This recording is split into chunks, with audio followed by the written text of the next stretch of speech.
There's a version of you you're hoping no one ever fully sees. The version that wants more than you've learned to ask for, that gets hurt more easily than people know, that has needs it never quite learned to say out loud. The version that's younger than the one you show the world. You can be in a room full of people, talking, laughing, fully present, and still feel like if anyone looked close enough, they'd find it. That thing sitting just underneath the surface. So you make sure they never get that close. You hide it from them, from yourself too. That isn't shyness. It isn't introversion. It's shame. And here's what makes it different from everything else you've ever felt. Guilt says, I did something bad.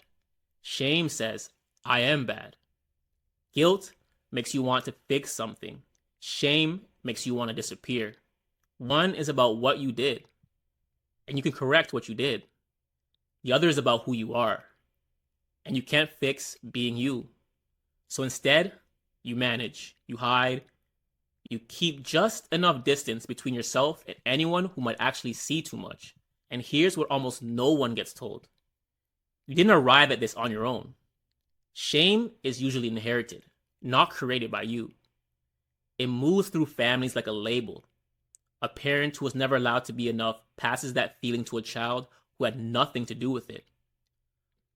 A home where love felt earned teaches a kid that they were a variable, that something in them explains why things go well or badly. You didn't decide to believe this. You were young enough that you took it in before you had the words for it, before you could question it. Long before you were old enough to say, wait, that might be about them, not me. It landed as fact. But it almost always attaches to a specific moment. Not a dramatic one. It's rarely the dramatic ones.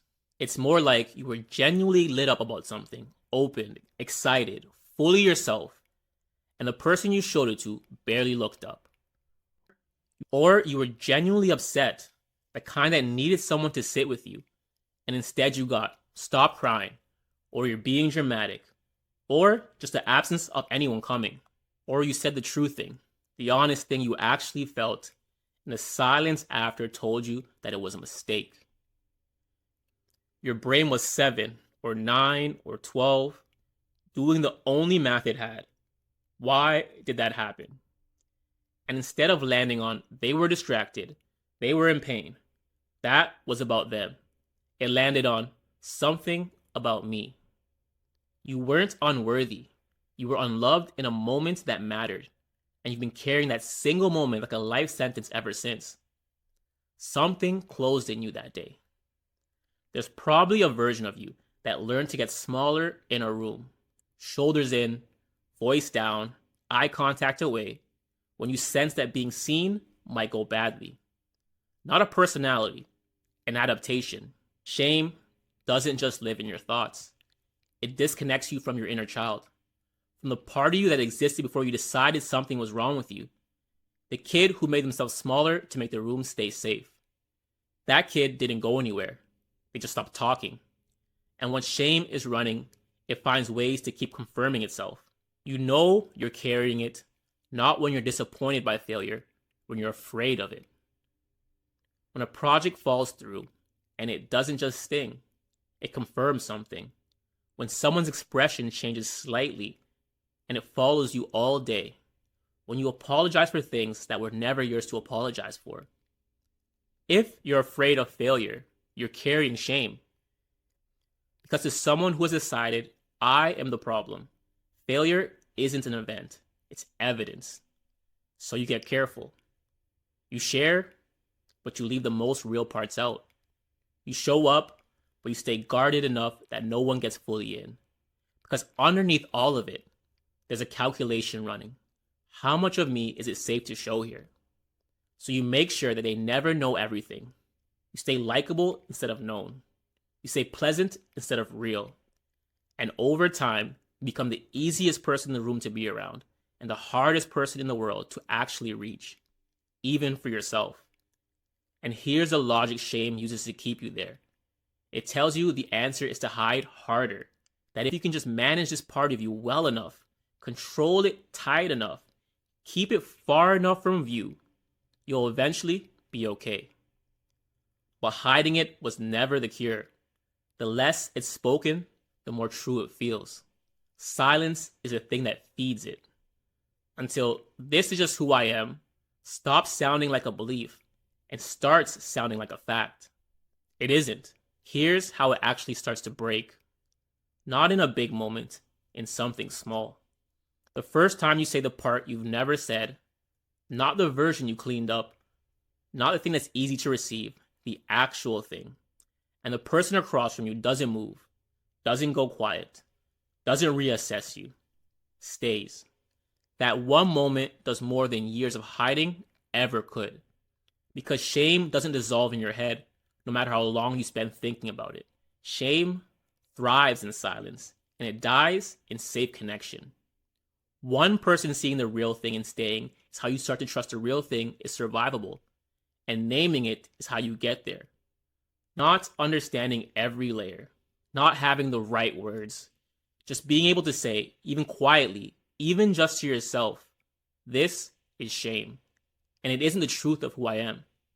It's what I absorbed from a moment I was too young to interpret any other way." That's the moment it begins to separate from your identity. You don't have to earn your way out of shame. There's no version of good enough that gets you through the door. You were already worthy in the moment you decided you weren't. Shame has a particular logic. Build a case, justify yourself, prove you weren't the problem, and then maybe you deserve relief. Compassion works the opposite way. The relief comes first. Not because you've proven anything, because you were hurt and you were human. And that's already enough. Forgiveness starts with self-compassion, not justification. It means turning toward the kid who learned to make themselves smaller, the one who figured out very early that taking up less space kept the peace, and telling them, "I'm on your side, without conditions. I should have been from the beginning." Because the version of you, the one you've been keeping out of view, was never the problem. It was a part that didn't get what it needed when it mattered most, and you carried it forward as if it defined you. It doesn't. You don't have to live in the shadow of your worst moment. You stop trying to fix yourself and start understanding yourself. Stop shrinking. Stop managing the distance between you and the people in your life. You stop performing the version of you that's easiest for everyone else to be around.